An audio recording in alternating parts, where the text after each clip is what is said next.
that volunteer credit really carried a lot of weight in me getting my first and early positions, which led me to where I am today.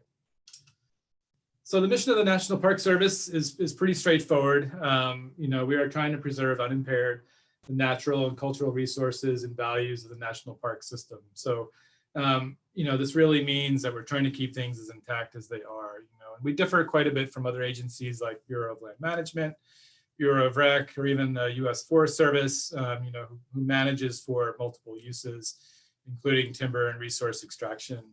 So we have quite a bit different mission statement. In addition to that, we actually have exclusive jurisdiction over our wildlife in the park. So there are several parks throughout the US, and in the West, I usually use Yosemite and Sequoia Kings National Parks as the example, where Congress actually delegated authority to the national parks to oversee all fish and wildlife. So while we do coordinate in partnership with the state on some of what we do, we sort of do have the ability to manage species at our own discretion within the parks.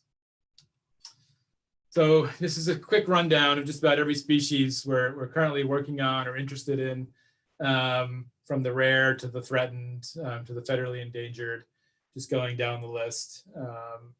Unfortunately, I don't have time to include all of these in today's presentation, but if there are questions about any of the species that I don't mention, feel free to bring that up at the end.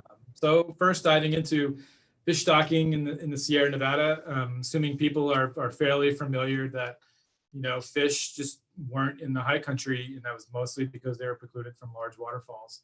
There was a large campaign to sort of bring fish in the early 1800s and the early 1900s on pack trains. So each one of these mules is carrying a milk can filled with fish in an aerator, and they would basically keep the sacks cold with snow and ice that were nearby. And this was largely how it was done for several decades, until sort of the advent of World War II. We had all these bomber planes coming back that were retrofitted to now put fish in and to do aerial drops over lakes. So as you can imagine, the scale and pace rapidly increased after that effort. And I was going to pause here quickly. Let's see if yeah, I hate to interrupt. I don't think we can see most of the slides you've been showing. Oh, they're not showing? No, I don't think so. Let me go back.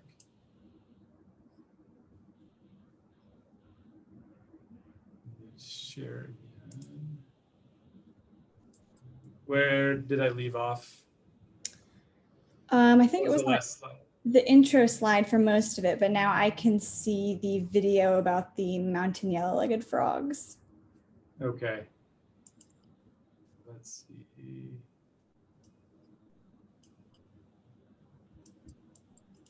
So this slide was the last one that you saw, or was it before this one? We can see it now, but earlier when you were speaking, I think we could only see the very first slide with the title. Okay. Try again. So I wonder with that. If I had to guess, Rob, it's a screen sharing with Zoom. You might be sharing, like when it goes into presentation mode, the slideshow might be sharing the wrong screen. Okay. Hi, neighbor. Hey, Beth. Is this coming through or no? Yes, it is.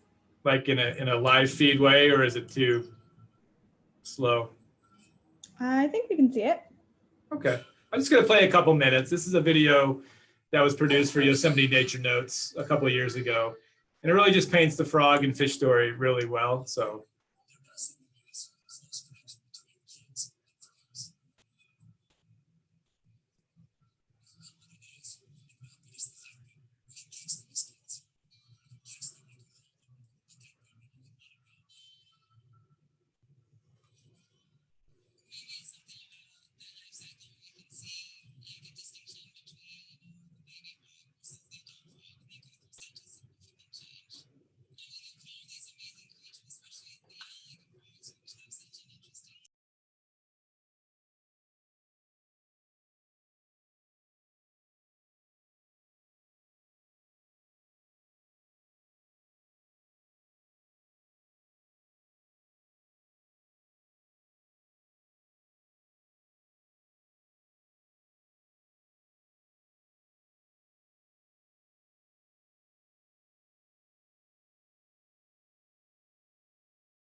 was to stock these lakes with non-native trout.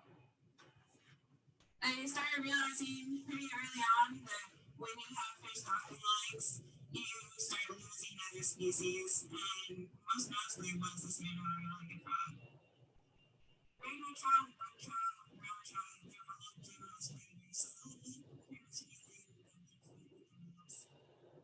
There's no question you can't have fish and frogs in the same pond. You have to find a population to get manage to get all the fish from some places to the other places. So I'll go ahead and pause it there. There's 4 minutes left of that video if anybody's interested in checking that out online, but it really summarizes the history of fish stocking. You know, I've given talks in the past. I've realized that I haven't given a lot of that background text, you know, context about fish being native or not native in the Sierra. And I thought it was a nice production video, so I just wanted to share a few minutes with that. If you Google Yosemite nature notes and frogs, it should easily come up. And I'll jump back into the presentation. I don't know if I should share the slides or just show them this way. Can you see the slides again? Yes, we can. Okay, maybe I'll try to go in one more time. Let me know if it gets too laggy and I'll switch. Are you seeing the slide with the yellow-legged frog? Yes. Okay. So our program in the park is basically, as you saw kind of in the video, what we didn't show is to remove fish and to restore federally endangered Sierra Nevada yellow-legged frogs. Fish were really the primary cause for initial frog decline throughout the Sierra. And so much so that in 2014 led to them being listed federally as an endangered species. So this is one of the best examples in science that I really think is out there, where, you know, over 100 years ago, during the Grinnell surveys in Yosemite, the Yosemite Transect, which was conducted out of Berkeley, you know, they early on found this observation to be true, that where they came across lakes with fish, they often did not find frogs. And if they found frogs, they often knew that the lake did not have fish in it. So, you know, based on this, you know, sort of observation or anecdotal information, Roland Knapp and Kathleen Matthews, you know, decades later decided to sort of put real data to context and look at, you know, thousands of lakes in the Sierra, and then they drew a correlation, and they basically came to the same conclusion: where you have frogs, you don't have fish, and where you have fish, you don't have frogs. So the next logical step is, what if you remove that stressor? You know, now we have, you know, observational data to correlation to, well, what actually happens when you reduce the stressor? And when that happened, the frogs just rebounded once fish were removed. Unfortunately, at the same time, this, you know, rapid emerging fungus was spreading throughout the Sierra, which is really a death sentence for a lot of frog populations. Here in the park, we've mostly experienced those declines from the fungus and fish introductions in the 70s through the 90s. And now most populations are persistent with the fungus, so that most of the frog restoration that we do involves transporting frogs that are actually positive with the fungus. So just run through a few. Let me know if the slides are advancing. I was showing a slide of one of our lakes. This is Hoffman Lakes, one of our restoration sites. Is that showing up, Alexis, or is it still the last slide? It's showing up. Okay, so I'll keep going in this format. So, you know, as you can imagine, these lakes are pretty high elevation. We're mostly working above 9,000 feet. This one happened to go naturally fishless on its own. We have another site in the Bernice and Galveston Lakes Basin that we're working in, and here's another good example on the right with Galveston Lake just above it, with a very prominent waterfall feature coming out of it, which is a natural fish barrier. So when we're picking sites to restore, we're often looking for, you know, a lake that has high suitability, a good frog habitat, also feasibility, you know, looking at, we can actually get fish out of a lake. It's not too complex, doesn't have a lot of inlets and waterways or meadowy habitat. But what we're really looking for too is a definitive downstream barrier, because fish will still persist in the streams. We only use non-chemical means to remove the fish. We're mostly setting gill nets, as in the next picture I'm showing, somebody in a float tube setting a gill net. And these nets are checked throughout the summer, and then we leave them over winter. And it can take us up to, you know, 4 to 8+ years sometimes, depending on the size of a lake, to remove all the fish. at a particular site. So this is one Bud Lake that we've finished most recently that's now ready for a reintroduction of frogs. And if I kept the video going, you would see some of that frog reintroduction side of the project too, if you, again, wanted to watch that. But we used several different ways. We either hike them in our backpacks and pack our backpacks with snow and put the frogs basically in little Tupperware containers. Or if we're looking for a more rapid approach and we have a larger distance to cover, we'll actually use our park helicopter to fly the frogs from one location to another. So once frogs are reintroduced into a new site, our research collaborators, Roland Knapp and Tom Smith, spend a lot of time doing capture, mark, recapture. So each frog is fitted with a microchip that's released into a new site. And then we track those populations over time to sort of measure our success. So, you know, as you can imagine, it's pretty fun to be out in the high country all summer, sort of catching frogs. And what we're looking for as our metric of success is that, you know, after initial reintroductions, that frogs are actually breeding, and we can successfully document that by seeing subadults like this frog on the rock, and then evidence of reproduction, seeing tadpoles in the lake. And for this type of restoration, we only choose to move adult frogs around because, you know, these frogs spend upwards of 4 years as a tadpole before they even metamorphose. So then there's several more years before they even turn into an adult-sized frog that's, you know, really ready to breed. So you're almost looking at almost a decade if you were to move eggs or tadpoles. So we try to move adults only and get more bang for our buck and have breeding starting at that site almost immediately. And then here's just a few years after the initial reintroduction where we did get evidence of breeding in the lake. And that's kind of our metric for success at those sites. So next part of the project I want to talk to you about, we know so much about what the frogs are doing in the summertime, and we know very little what they're doing in the wintertime. And we've often just assumed that frogs are down at the lakes in the bottom of muck, not very active. And we decided to test that by going out to one remote site at 10,000 feet and just putting in a submersible ROV. I was going to try to see if I can get the video to work.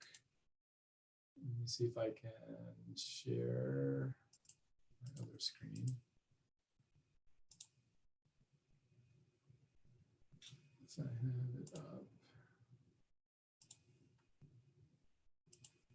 So bear with me and let me know if this.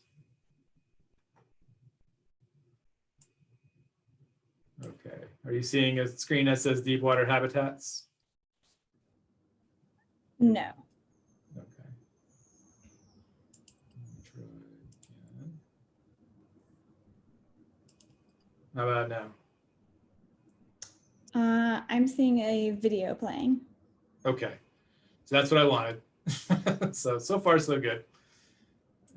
All things considered, I think we're doing okay. So what I wanted to basically just show you just a few minutes of is this video clip of the underwater rover in a recently restored frog lake. And this is in winter. It's May 20th, but the lake is still under several feet of ice. And you know, we're seeing some things that we've never even seen before in some of these high mountain lakes, like these colonies of polyps or sponges. We're not even sure what some of the ecology is in these lakes that we're witnessing at these time periods that disappear during the summer months. So I'm going to jump ahead to about 3 minutes. And unfortunately, this video is not available online. So I'll just be doing a little bit of storytelling. Rob, what depth is that? What depth are you looking at there? This lake is about 12 meters deep. So we're about 6 meters deep now. And what you're seeing is not flecks of debris or detritus. That's actually animal life. Let's see if I can open it a little bit. This is Daphnia swimming around in the lake. So in a lake with fish, you would not see this much aquatic invertebrate life. So there's some filamentous algae in the background, and then you can just see this basically swarm of Daphnia, which we know is, you know, from ecotoxicology courses, right, that this is an excellent indicator of water quality. So we were really surprised that this is what a lake, you know, without fish should look like. Healthy food webs, healthy ecosystems. And I'm going to skip the shoreline habitat just for the sake of time and move you into the more exciting stuff of what we found when we were down there. So When we're looking at the mid-depth boulder part, so now we're down about 12 meters in the deepest part of the lake. And these are some submerged boulders that have fallen into the lake just from the surrounding mountaintops.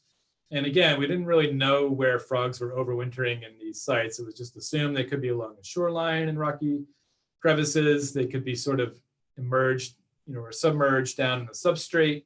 But what our rover found was that we actually found the overwintering frogs largely attached to these boulders. So this is pretty new. This is the first time ever that we had documented this kind of frog behavior underwater at their overwintering sites and their overwintering times. What surprised us is what the congregation of frogs were so high in some of these cracks that disease that I mentioned earlier is easily passed from frog to frog. So if they're, I'll back up for 1 second just so you can sort of see. Is it frozen on the frame with lots of frogs in it? Yeah. So, these frogs are congregating together, and you can imagine from a disease perspective, they're not staying 6 feet apart. They're conglomerating into these little knots in these cracks. So it's got us pretty concerned that, disease transmission we often think about is maybe a summer problem or during breeding, but now we know, this could be actually more of a factor of why some of our lakes are not successful when we do reintroductions. If sick frogs are congregating like this with healthy frogs, the ability to spread this amphibian chytrid fungus, which is a sort of a flagellated spore cell that can swim from one animal to another, infection rates can actually be pretty high. So I'm going to back out of here for now. I just wanted to share a little bit of this video, and I'm going to try to return back. Can I just say, wow, that is fascinating. That is truly. Yeah, and I would love to show you like the whole 15-minute movie that we put together for that. It actually is a pretty cool project and learning experience that we were able to pull off a few times. We went out there about 3 different times to see what frogs were doing. And they all, they were active, like you would not expect, frogs just a few degrees above freezing to be that active. So is the Yosemite toad slide showing now? No, I think we're still seeing a picture with a bunch of snow in winter with a small pond or lake. Now I see the Yosemite toad. I'll try to go in one more time, and let me know if you can see it again.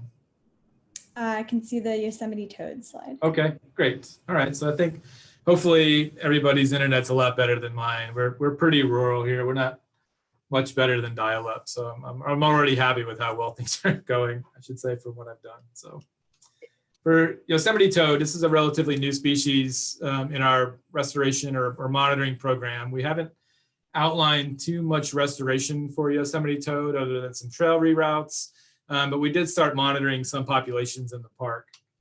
And, Yosemite toad has some really cool, unique features all of its own. It's one of the only amphibian species to sort of exhibit sexual dichromism, where, you might know this very commonly from the bird world, where the male and females are often, different colors.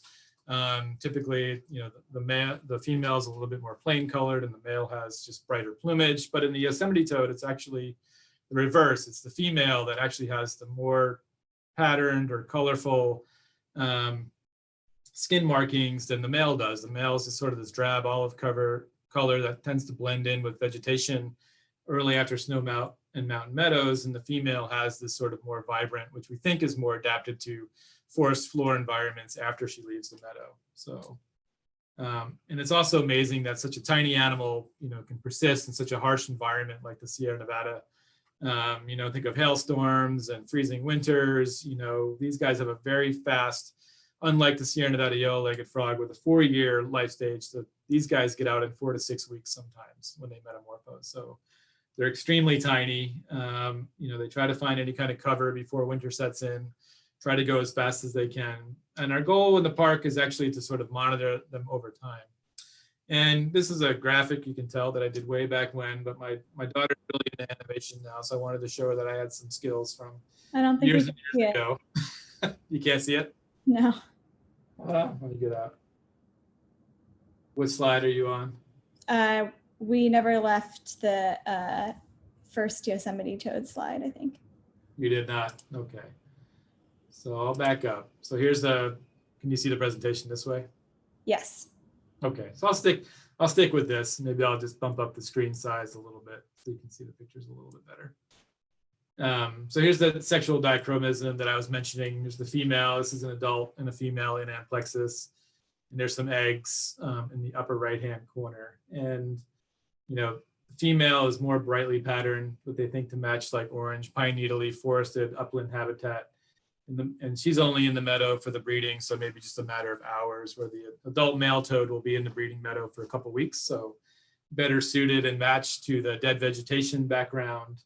And then here's just a picture of how small they are when they start to metamorphose and when they finally metamorphose. So you can imagine, you know, a Sierra Nevada yellow-legged frog that takes 4 years emerges as a much larger animal at the time of metamorphosis, but again, they take 4 years to do it. And the Yosemite toad is doing that in just a matter of weeks. So that's the compromise, is that they're metamorphosing much smaller. So I'll skip the graphic, but basically what I was going to show is that with the story with Sierra Nevada yellow-legged frogs and fish stocking, people often thought, well, the same must be true for Yosemite toads. They've also declined. They're federally threatened.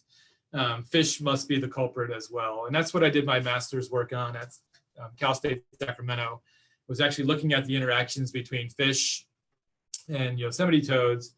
And Yosemite toads often breed in ephemeral waters that are kind of depicted at the top and the bottom of this, you know, really cheesy graphic.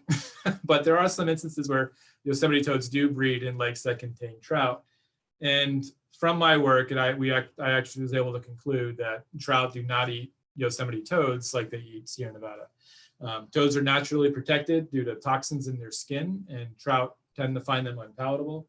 And that was the premise of my publication that I did from my master's work. And if you're interested, you can find that online too. If you Google my name and Yosemite toads, it usually comes up as a PDF. But the conclusion is that trout stocked actually are not having the same impact on toads as they are on Sierra Nevada yellow-legged frogs. And in some instances, the data is not there, but anecdotally, you know, trout could be providing a slight benefit to toads because they're eating their competitors, and in some instances, actually eating the toad's predators, you know, like predaceous aquatic insects that can sort of circumvent their skin toxins, you know, digest them from the inside out, if you will. So.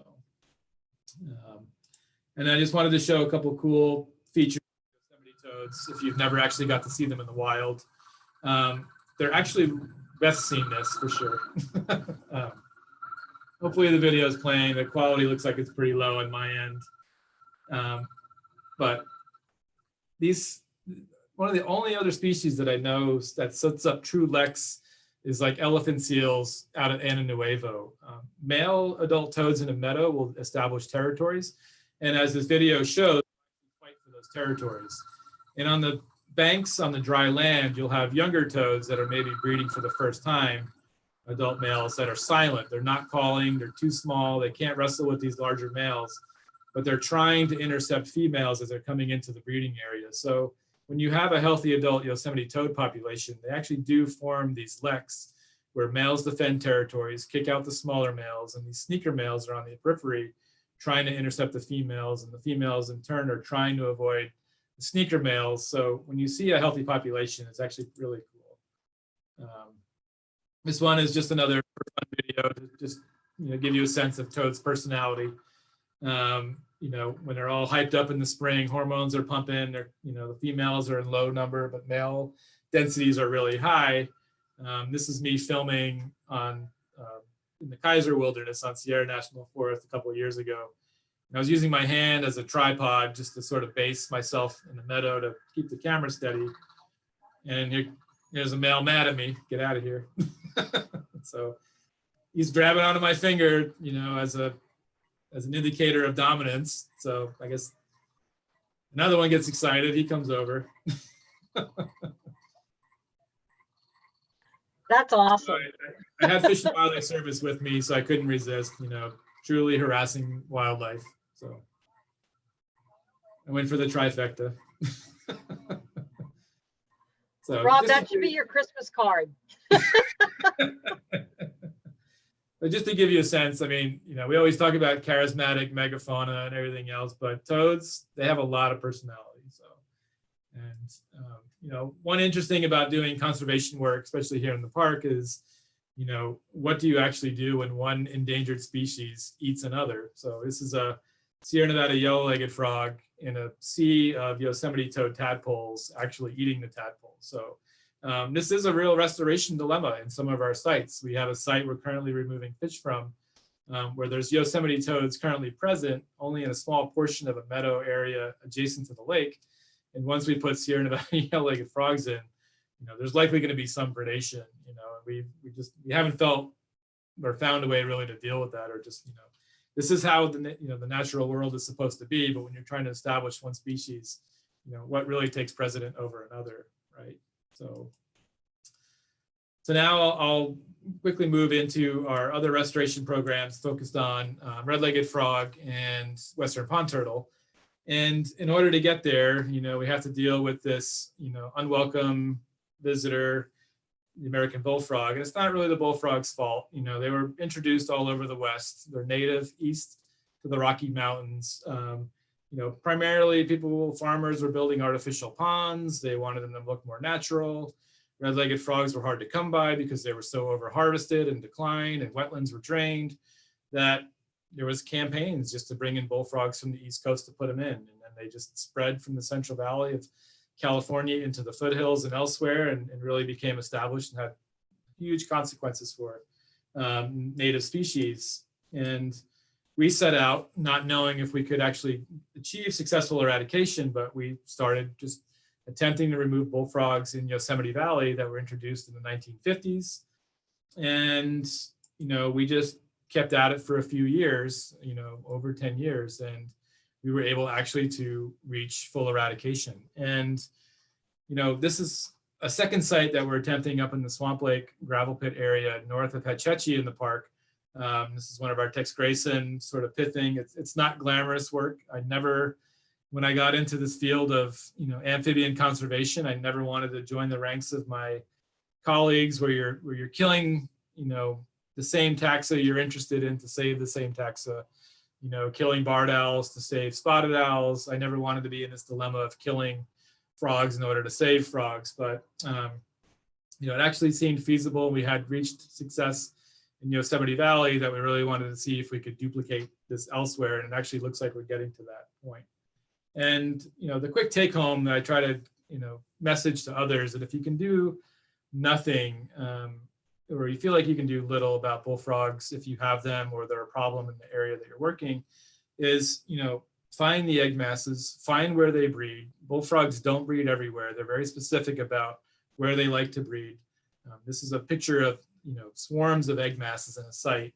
And if you can do nothing but go out annually and target that time period when they're breeding and scoop egg masses, you know, you probably will have a really huge impact. You know, each egg mass will contain 30,000 to 50,000 eggs. You know, and if you scoop dozens of those, you're easily into the millions pretty quickly of curtailing reproduction. So some numbers just for Yosemite Valley. You know, we started the effort back in 2005. We reached full eradication in about 2017, and we had a couple errant individuals show up a year or two later. We just don't know if these were young frogs growing up. The Merced River outside of the park still has bullfrogs. Are they still coming back in? You know, we weren't exactly sure. But now we use techniques like eDNA and things to tell us if bullfrogs are still present, and we don't know it. And if you're interested in learning more about that, we published a paper on that last year, sort of documenting the eradication success and the methods that we're using to basically follow up and, you know, confirm that bullfrogs are still not present, and that they are. Visual encounters won't often detect them, but the eDNA, you know, environmental DNA, the water sampling, and sending it off for genetic analysis will actually detect them sometimes when we visually go out and do not. So, you know, what this left for us in Yosemite Valley was basically this open niche.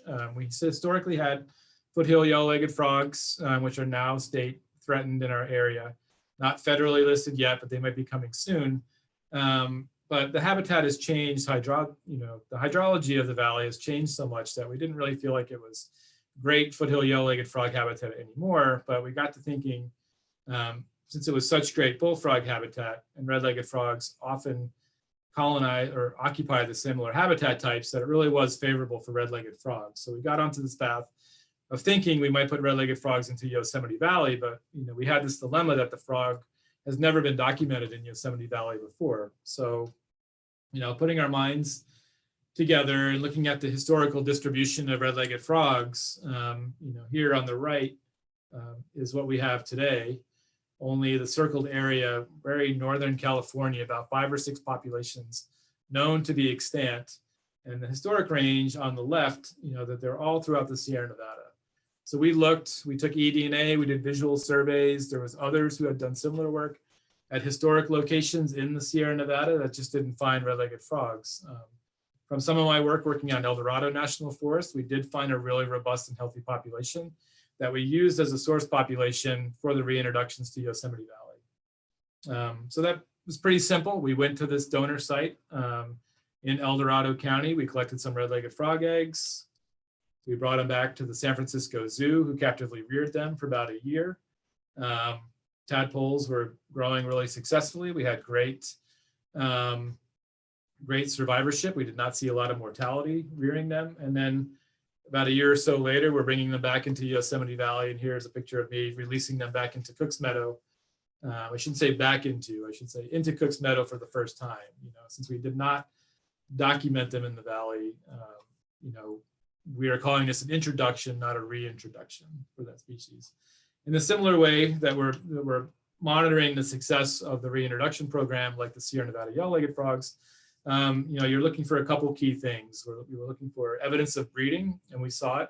Actually, quite surprisingly, only 1 year after they were reintroduced, we thought the frogs maybe had some sexual maturity to still develop maybe a year or two longer before they'd be ready to breed. But we actually saw egg masses the following spring from the previous summer in which they were released. So that's the great first measure of success. And then the second is actually documenting that those eggs are actually surviving to metamorphosing frogs. So this was a frog that we had at Mirror Lake, found last year. This was a site we have still failed to detect egg masses in, but we found metamorphosing frogs. So we know the eggs are there.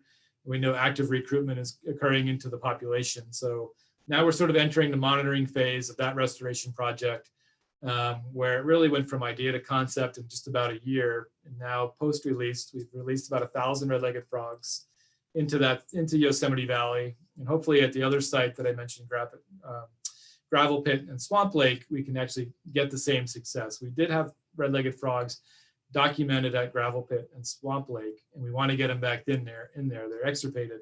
Bullfrogs are almost eradicated, and that's our next project. We'll be collecting red-legged frog eggs again next spring to be reared at the zoo for another year or two, and then released hopefully once we reach bullfrog eradication at those sites. So I think I'll just really quickly go through the Western Pond Turtle Project as the last project that I'll talk about. This is our only native turtle to the Western United States. So for me, it's pretty exciting. Again, growing up on the East Coast, there were dozens of turtle species that in one sense, it makes it really easy because there's only one species to focus on. But for me, it makes them a little bit extra special because it's our only native species in California. They're not doing great. They're not doing well. And, a lot of that in the Sierra Nevada is due to bullfrogs, and there's no mystery as to why. Bullfrogs basically eat anything and everything that's on the shoreline. And we know from our own stomach content analysis, and I spared you those slides, that we've actually dissected young Western pond turtle hatchlings out of bullfrog stomachs at the sites that we're removing them. And, I just wanted to show, a quick graphic. There's not a lot of information out there on this. So I think we're showing some of the most newest information about what are the effects of bullfrogs on Western pond turtle. And, if you're looking at the graphic, we have Kyle Pond, which is one of our turtle trapping sites that does not contain bullfrogs. And Gravel Pit is a site with Western pond turtles that actually does contain bullfrogs, where we're actively removing them. And really the only takeaway, you're looking at sort of on the x-axis here is the size of a turtle, from a pretty small turtle on the left hand in the 50 to 100 millimeter range to a pretty large turtle in the 180 to 200 millimeter range. And what you can see here is that we don't have any gravel pit sized turtles, or I should say any small turtles represented at gravel pit. So when you look at the left hand of this graph and only see green bars, we're not seeing any young turtles being recruited into the population where bullfrogs are present. So, it's interesting that the bullfrogs are suspected to have been introduced to gravel pit and swamp lake in the 1970s. Turtles can live 50 or 60 years. We think what this data is telling us is that there's been no recruitment in this population for decades, and all you have are older age turtles, and maybe one or two sneak through every once in a while.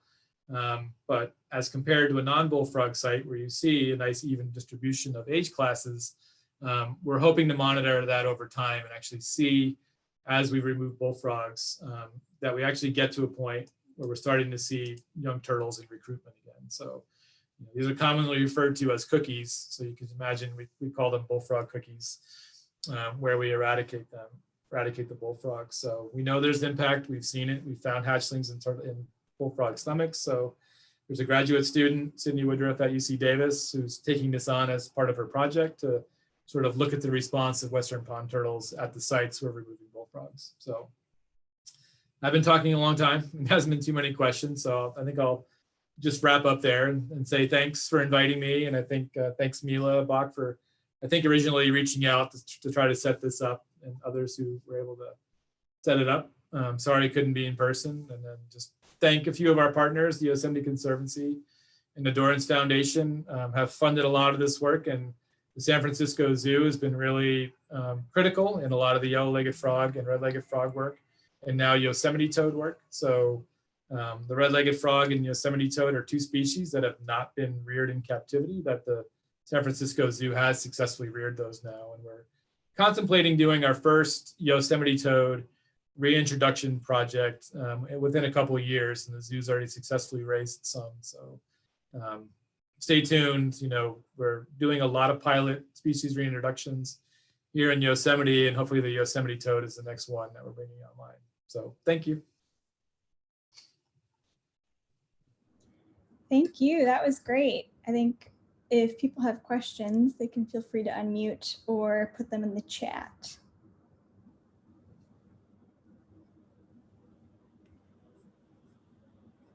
Rob, hi neighbor, and yeah, the Wi-Fi here is awful. I run into the same problem. It's just awful. Rob actually lives right across the valley from me. But first of all, you always have license to show that Yosemite toad on snow video. That you can use that in any of your presentations. But cool, thank you. Yeah, I am curious about, you hit on some of them. I was going to ask about the possibility of yanking the trout out of Gaylor lakes, but now that you're telling me they eat Yosemite toads, maybe not, because that's such a great Yosemite, or that the yellow-legged frogs, restoring the frogs there, but that they eat Yosemite toads. It's such good Yosemite toad habitat that maybe not. But I've heard climate change. I've heard corvid invasion from more human food, and then they eat the toad. What are some of the dynamics going on with the toad that is causing, I think it's 50% declines. They're just one of my favorite critters up there, as you know. Yeah, right. I'll try to answer as much as I can. Yeah, one of the original publications done by Drosten Fellers, I think it was in '93, citing that 50% decline. They really only went back in a snapshot in time to revisit some sites that they based that original decline off of. And I think a lot of us feel like today that that's not very accurate. Yosemite toads in dry years will often forego breeding sometimes, for example. They're extremely adapted to California's climate. So they're kind of in tune with these wild fluctuations from dry to wet. And their life history strategy is basically to, get out, walk over snow like you saw, get into the breeding ponds as quickly as possible, lay your eggs. The eggs hatch in just a matter of days. Most species in California, amphibian species, that is. It's a couple weeks in that egg stage before they even hatch into tadpoles. And that toad goes from basically egg to metamorph in as little as 6 weeks. And, that's sort of the strategy that they developed. So as climate change gets worse and things get, presumably hotter and drier at low elevation, that's probably going to impact toad populations in the 6,000, the 7,000, 8,000 foot range, where, like we saw this year, areas were just drying up prematurely. And we saw that a lot with the drought. But we also suspected that without insulating deep snowpacks, that populations were going to blink out too. And in a lot of areas, like off Glacier Point Road, for example, around 7,000 feet, the toad populations held on. And after the drought was over and meadows got wet again, the toads just basically showed up and bred. So another way we're looking at it in the park is basically, trying to look at the number of occupied sites over time. Is that number changing? Are the number of breeding areas within a meadow roughly staying the same? And we have some evidence in a few meadows to actually suggest like little has changed for Yosemite toads in the park. But that differs from like high elevation like Gaylor Lakes. Those sites are more buffered. They're higher in elevation. They're always going to receive some snow. The water's not going to melt as fast in summer. Versus a lower elevation meadow site where maybe that precipitation comes as rain versus snow. And we know like those Gaylor sites, those populations are fairly large. There's probably hundreds of toads in those meadows. And a lot of those meadows along the Sierra Crest in that area, this is up by the Tioga Pass region, are interconnected. So, if one population was sort of to blink or get low, that rescue effect of others coming in is actually pretty high. But when you get to some of the individual meadow sites at lower elevation near White Wolf to the west, or as I mentioned in the Glacier Point area, there's single meadows with single populations that are much more vulnerable to the impacts of like a single stochastic event sort of blinking those out and then limiting the chance of recolonization coming in. But yeah, as you mentioned, we've seen Clark's nutcrackers. I've seen directly at Gaylor, when Clark nutcrackers start calling, the toads stop calling. Like they just turn off because they're a known predator. Clark's nutcrackers will come in and eat adult Yosemite toads during the breeding season. And I've seen vice versa. When Yosemite toads start calling, the Clark nutcrackers go silent. And you can see them hunting around treetop to treetop. Other factors, at the lower elevations, are raccoons or foxes. Doing daily toad surveys, we've seen mortality overnight that we're not sure what predator is causing that. Is it a skunk? It's something that's eating the toads in the meadow. They often leave the toxic glands behind the eyes and then the toxic skin, and then even the eggs are toxic. So there's not a lot of nutritional value out of a toad, but a few animals have specialized in eating them, but we haven't really done a great job of documenting, other than like Clark's nutcrackers, what their predators are. Garter snakes are another one. But in terms of, are these the drivers for toad decline? Nobody's really looked into that. So our best guess for the park is that toad populations probably really declined in the late 70s through early 90s. And in the buffered high elevation environments, 8 to 10,000 feet, they've remained stable. But below that, where they're more likely to be affected by climate change, we feel like it's a little bit tenuous. The data is not good to give us an indicator, of how they're doing. And that's why the monitoring project we're doing is looking at toad populations at those slightly lower elevations. Thank you. And yeah, that Gaylor population is pretty robust, but I will not look as fondly on Clark's nutcrackers now that I know they eat more toads. I did not know that. I thought it was just the ravens. And interesting. Ravens are pretty good at it too. If I can look at the work done by Calgary, Sherman, and Morton in the 1970s, the Clark's nutcracker predation in that area of the Tioga Pass was mostly attributed to, I think there was others like, pelicans come through, seagulls come through as on their way to Mona Lake, and robins have actually been observed eating tadpoles. And I assume mallards may do so as well. And then Brewer's blackbirds may be like second to Clark's nutcrackers. When the toads sort of metamorphose, they call it masting. They all come out at once. When they're newly metamorphosed toads, they don't seem to have the same chemical protections in their skin as they did when they were an egg and as a tadpole. And you'll see Brewer's blackbirds just spread out in like a marching line across the meadow, just picking off the metamorphs, like Wow. so Brewers, I think Brewers blackbirds are really cool birds, but from a toad perspective, they take a pretty heavy toll on recent. I mean, you saw those little M&M sized toads. So, and Brewers are they're effective hunters. They're group gatherers. One cues in on it, and then they're like wing in. So. Thank you. Sure. I have a question. Sorry, let me put my video on too. Hi, how's it going? First of all, that video of the submersible in the wintertime in the lake, I don't remember which lake it was, that was incredible. I thought that was amazing to see. I did not expect to see that for frogs. But I guess my question really is when you finally do release it, where can we look forward to seeing the whole thing, or in what sort of publication will it be released? Will it be a part of the Yosemite notes or whatever that series is called? I don't know if they'll do that again for a Yosemite Nature Notes. That's a good question. I should reach out maybe to the Yosemite Conservancy and see if they're interested in publishing that. Can you see it now? I just figured I'd show it while we were talking. I can see it small. Okay. Yeah, it was pretty eye-opening. We showed this. Yeah.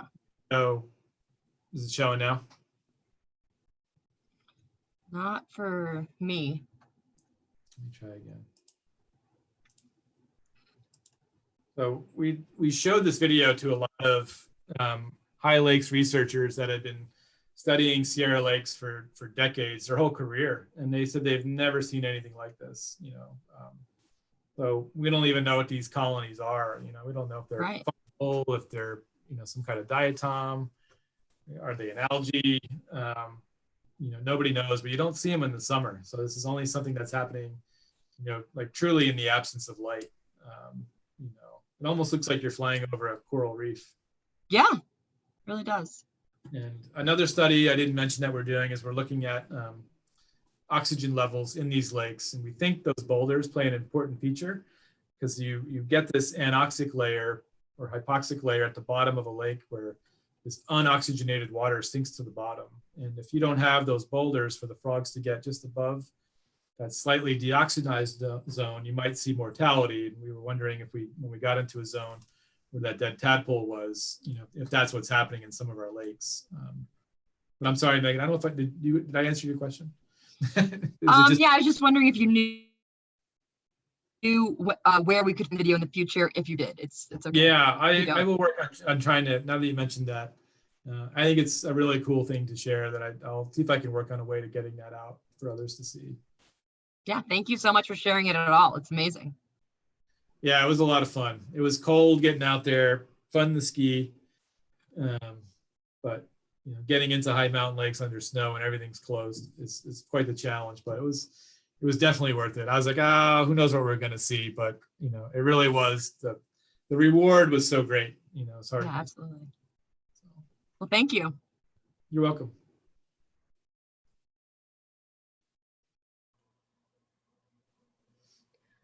Rob, just quickly, on the Western pond turtle, you might have mentioned this, sorry to answer a call when you were talking about them, but fire, how is that? I know that in a couple of the fires, some of their habitat, obviously they're, Yosemite toad and the mountain yellow-legged, or some of their ranges are at least outside the fire, or, some of the more dangerous fire zones. But is that, how is that impacting where? And, are you seeing some of your restoration populations being impacted or wiped out? I think it was the rim fire. Remember that famous photo of all the poor turtles trying to Yeah, that is a great question. I'm actually trying to get Sydney Woodruff, who's at UC Davis doing her doctorate, to sort of look at the effects of fire on Western pond turtles, because we've had the Whiskeytown National Recreation Area burn, and almost all high severity fire. If you remember that fire from a few years ago, like that fire was so intense that like boats on the lake were catching on fire from the embers.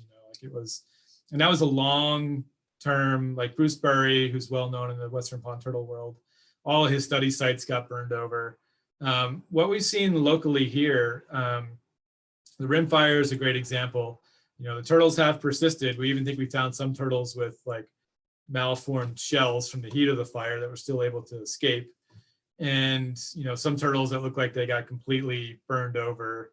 There are some smaller stepping ponds, if you will, between gravel and swamp lake, where the turtles probably go back and forth. And if a site dries, they'll basically just go up into the pine needle duff and hunker down, you know, as kind of a summer hibernation or estivation period. And when a fire comes through like that, it just takes them out. We think that's probably what happened. We do find shells in the forest that are charcoaled or, you know, burned over, that likely caused mortality. But, you know, the good aspect, or what fire is supposed to do for Western pond turtles, is burn open areas to give them back their nesting habitat. And at the site Kyle Pond, I didn't show any pictures of it, but from the rimfire, we actually have seen a huge explosion of nesting areas. We haven't been studying this site pre-rimfire, but that graph I showed with a lot of the small turtles, a lot of those turtles are in the 4 to 5 year old age class, and now they'd now be like 5 or 6 years old. And the rimfire hit in 2013, right? So this is all recruitment, sort of, we think, based on that fire event. So fire has created some of that nesting habitat, and now all the shrubs are starting to grow back in, the manzanita, the ceanothus, versus just the annual grasses that were there. And we don't know if that's going to change over time. We're hoping to monitor it to see if, you know, fire really does play an important role in maintaining, keeping away that brush habitat for turtles to breed in. One of the first calls I got after the Briceburg fire, if I'm mixing fires now, it was the Briceburg that affected the South Fork, right? No, that was the. I know where. Is it Ferguson? We can't keep them straight. It's too many up here. I have such fire apathy for retaining that information because I think we're impacted by it. But during the Ferguson fire, burned over the Heights Cove area, and, you know, the trail restoration folks like Bill King and others out in that area started seeing Western pond turtles in the area, and they just had no cover. I had some slides, I took them out, I was like, well, I'm way over time, that actually showed like a adult Western pond turtle on charred ground.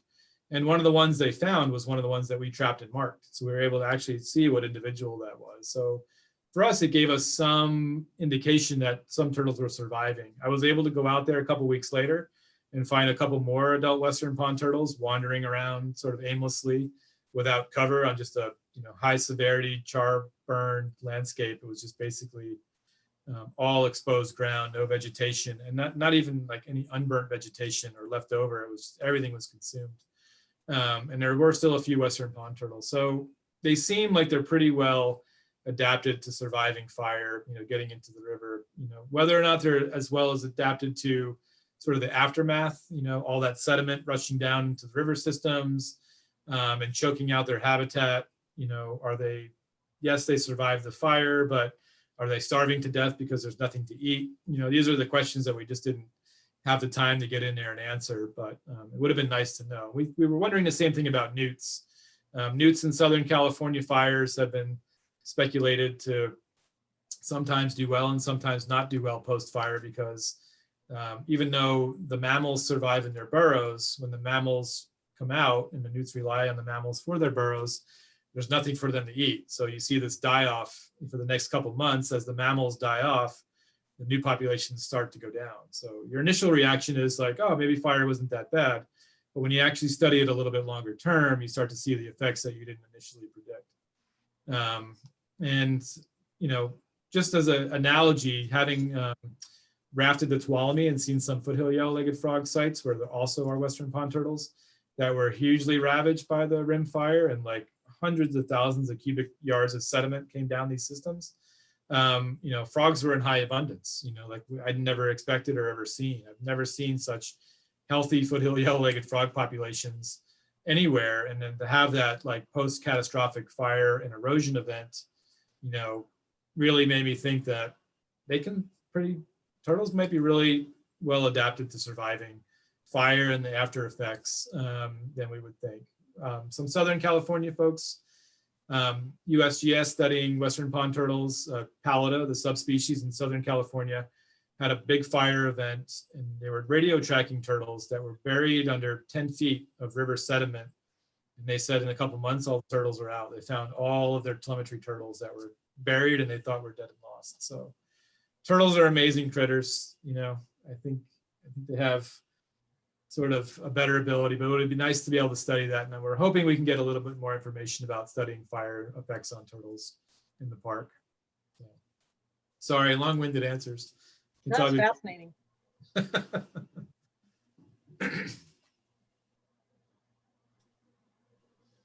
I had a question about the visual encounter surveys that you mentioned.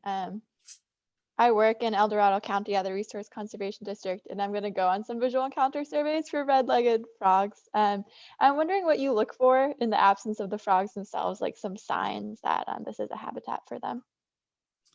Yeah, that's a great question. So you're kind of getting into like a great window right now. Things are pretty wet. You know, that gets the frogs, triggers them to be pretty active. I assume you've gone over the protocol where you hold the flashlight next to your eyes to get the eye shine. So, you know, your best bet this time of year, if you're going out, is to probably go in the early evening hours before it gets too cold. So the water temperatures will hold heat a little bit better until about 9 o'clock, 9 or 10 o'clock. So frogs will generally stay active into the early evening hours. And I try to focus on, I mean, everything's probably pretty low right now. And we know the frogs like a little bit of cover. So they're looking for pools of water that are probably like a ½ meter deep. You know, I would probably skip over any shallower habitats and just aim for slower moving water that's a little bit deeper, that gives the frogs a little bit better retreat to jump into. Eye shine, you know, I mentioned that red-legged frogs were never found in Yosemite Valley, but that doesn't really mean that they weren't there. They are such a difficult species to detect that eDNA is really a great way if you're really trying to figure out if they're there or not, and you're able to take a water sample. You know, Washington State University or others are generally running these samples and can sneak a few in here or there if you're able to get the equipment, you know, which is pretty much just like you can go to our local automotive parts store and get a few supplies, you know, and if you emailed me and said, hey, do you have a few extra filters, I could send them. You know, eDNA is really good at picking up the frogs when you visually can't detect them. And that's what the whole premise of the bullfrog paper is similar. Like, we knew there were a few bullfrogs in low abundance and we just visually couldn't find them. And even when we detected them using environmental DNA, we would go back to those sites to visually find them and we still couldn't find them. So, you know, red-legged frogs I have a lot of admiration for the species. It's probably one of the most difficult species I've ever had a survey for. Visually, they're almost impossible to find, you know, unless there's a lot of them around. So. Got it. Thank you. Sure.